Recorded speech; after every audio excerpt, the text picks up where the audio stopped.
And we have Richenda van Leeuwen, who is with the UN Foundation and who has been a great friend and collaborator of ARC's and has been leading the Practitioner Network for Sustainable Energy for All. And we have Tom Broadbent, who is my co-chair for the Finance and Investment Working Group of the Practitioner Network. And so the three of us are going to just put together a few concluding thoughts about today and what we take away from it. Richenda, do you want to start? Sure. Does your... Or we can use the mic if you want. Yeah, that's easiest.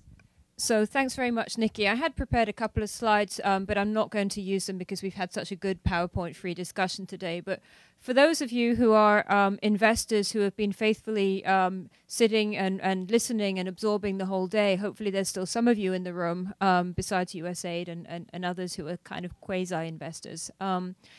I just wanted to take us back up to the global level for a second, because we've heard so many different iterations today of the different types of funding that are provided. And one of the things, for those of you who are familiar with the Energy Access Practitioner Network, we're kind of we call ourselves a network of networks, really looking at some of the broader sector issues of what's going on around the world in the whole space. And we put out a survey over the summer to ask our members, and we have 1,500 members right now. Many of you are here in the room today.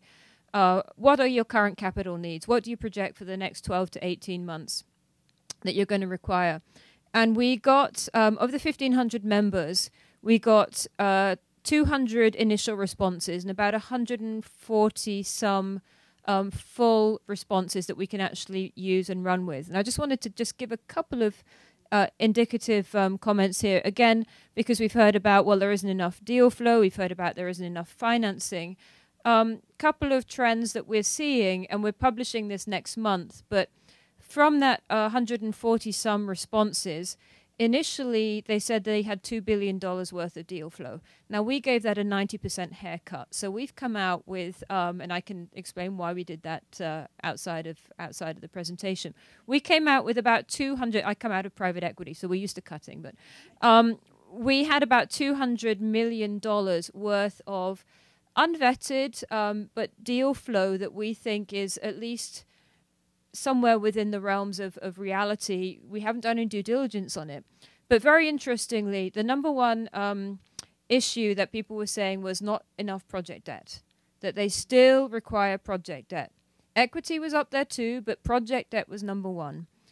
Surprisingly, for those businesses that are already quite mature in the space, grant funding was still requested. And I think there's multiple reasons for this. I mean, first of all, we can say, well, they're just kind of non-rigorous management teams. And I don't think that's true at all. One of the things I think we're still seeing in the sector is a lot of companies are carrying on their balance sheets things that really should be taken care of outside of the context of the individual business. Education, training of technicians. Occasionally that can be a source of advantage for the company, but it really should be vocational training schools at the country level that are doing the basic training and certification of technicians. That should be taken care of elsewhere. Marketing, you know, you do great marketing campaigns and some of it will be a source of comparative advantage. Some of it is more for the sector, is telling the story. I just want to offer out, you know, for the Practitioner Network, we are feeding back within Sustainable Energy for All. We have this sort of uber global goal of getting there by 2030. Help us know what you need to help market you better. You know, we can take the case studies, we can do something with that. We have within the UN Foundation, my colleagues working on social media, it blows my mind. They're just fabulous at this. I don't know it all. Sure, I tweet, but there are others who are really at the cutting edge of this work. So let us help you with some of that. And there are other areas as well where I think companies are carrying on their balance sheet things that for a different sector would be carried elsewhere. Social impact, we heard great from stories from Acumen Fund about how they're really showing out their network. You know, I think the case is more or less proven.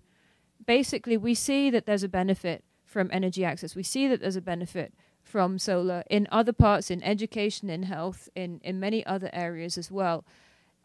If you think it's not yet proven, and clearly the crowdfunding says that we're still in the early stages of perhaps getting the American public really fully acquainted with the stories. But we can help you also with providing some of that external validation so that you as a company, as an entrepreneur, are not having to pick up the costs of all of this on your balance sheet. And I think that's one of the constraints that we're still facing. So I'll stop there, but just to say that next month we are going to be publishing this. We are going to be sending it to all the development financial institutions, to the investors that we know that are looking for deal flow in the microgrid space, off-grid. We are trying to package it in a way that we're going to be able to help you not have to go and knock on 15 million doors for funding, but actually get some traction with some of the investors that are looking at aggregated deal flow, including people like Tom. Nikki, I want to thank you and your team. You did a great job, and everybody that attended today. What an awesome group of people. I learned a lot. Some of the things that you delve into are a little different than I deal with on a daily or on a career basis. But I thought, at the very beginning with Carl Pope, sort of putting a historical perspective on things, I think is really, really healthy. We go from agricultural, rural energy access in the 20s and 30s in the United States to Twitter and crowdfunding at the end. But things change, but they don't. Why are we here, and sort of what is the genesis of sustainable energy for all? And I think the model is typically looking at industrialization in a healthy, sustainable way. And the U.S. is often looked at as a model, beginning with rural energy access in the turn of the century and the success of that program and the impact it had on middle America. And if you look at the mission of sustainable energy for all, they want to create that same trajectory for other countries and other continents. Asia and Africa are the big areas, and of course there's tremendous need in South America. So, I had a couple takeaways. I think Carl's comments on energy power distributors in India and energy buyers in India. Everybody's pretending, and I think we need to look at trying to enable healthy relationships instead of enabling dysfunctional relationships, and they're really holding back, I think, some large-scale investing, not only in India but in Nepal and other parts of Africa.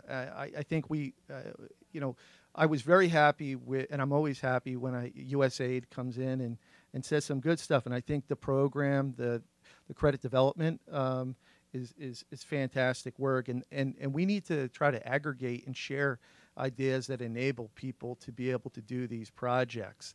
The other thing that sort of resonates with me is everybody in this room is not only empathetic to the situation and the challenges of people, but there's an incredible emotion. And there's easier ways of making money in the world than doing this, let me tell you. And so I think I congratulate you for the endurance that everybody has shared here over the years, and if you've been here for a long time.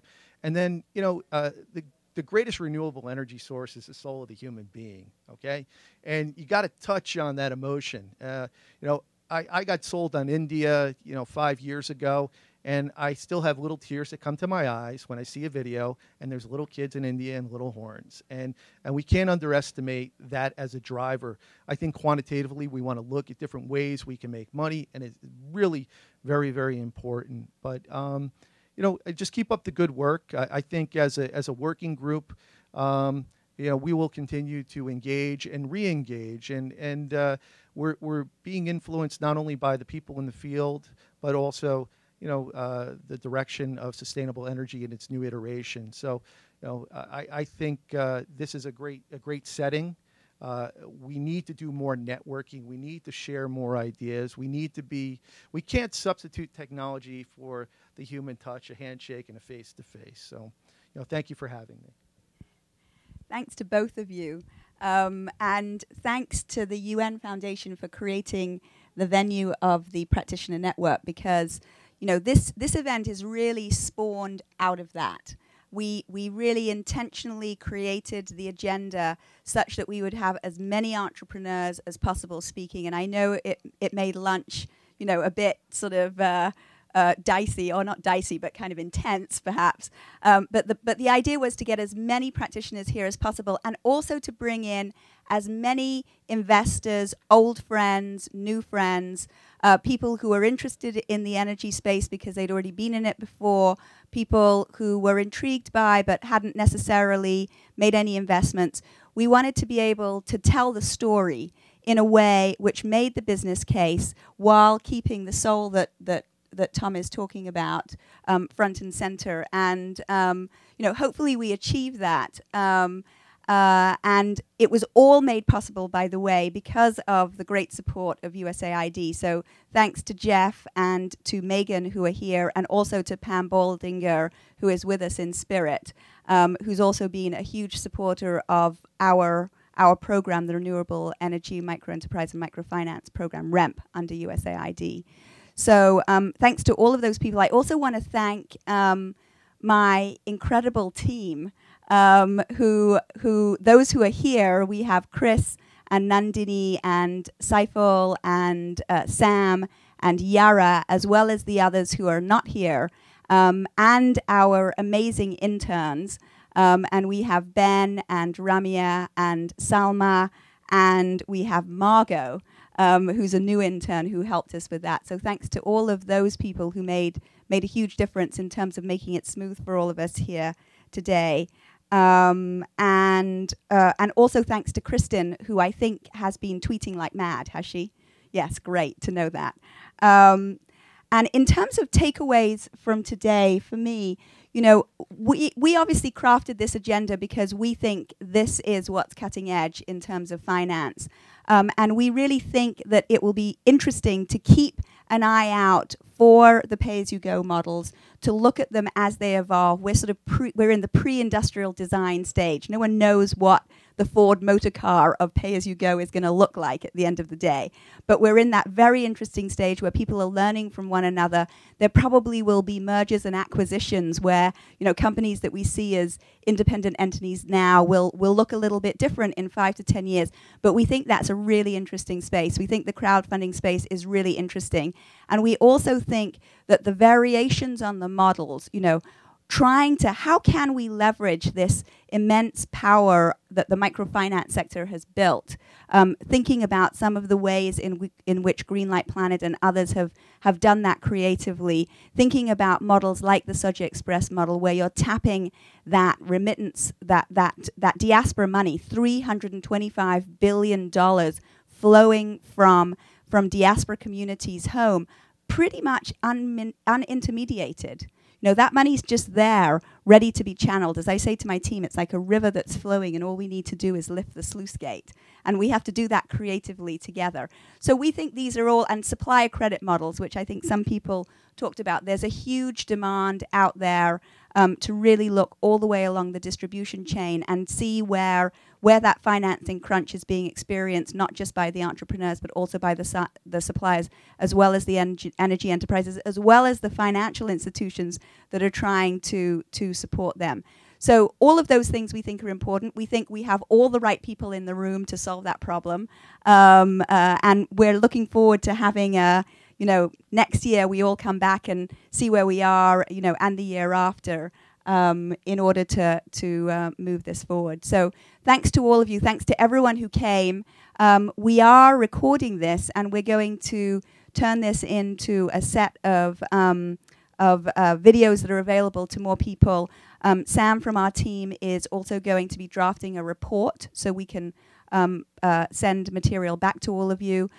We have a bunch of case studies. I think in the package you got some other case studies that are there. Some new case studies came out recently. We're going to have a bunch of blogs that will go up. So keep looking at the space, because we'll have a bunch of other material that will come out that will sort of reinforce the knowledge that's been generated here.